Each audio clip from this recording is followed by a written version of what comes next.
Hi guys, today we're going to make a full screen video in CapCut. If your video has black bars or doesn't fit properly, don't worry, because the fix is super easy and only takes a few steps. Let's start right now.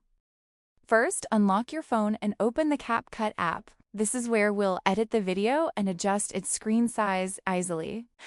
Once the app opens, we'll create a new project.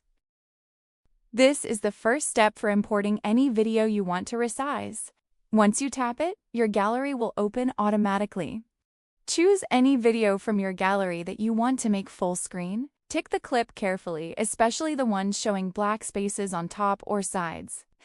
After selecting it, tap Add and the video will import into CapCut Timeline. In just a second, you'll be ready to resize it. Once the video appears in the timeline, tap on the clip one time so it gets selected. This is important because editing controls only work after selecting the video. You'll notice borders or handles around the clip, meaning it's ready to adjust now.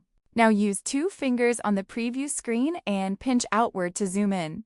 As you do this, the video size becomes larger and starts filling the screen. This is the easiest trick to remove black bars and make it look full screen. That's how you can make any video full screen in CapCut quickly and easily. Make sure to subscribe and comment below what CapCut tutorial you want next. See you in the next video.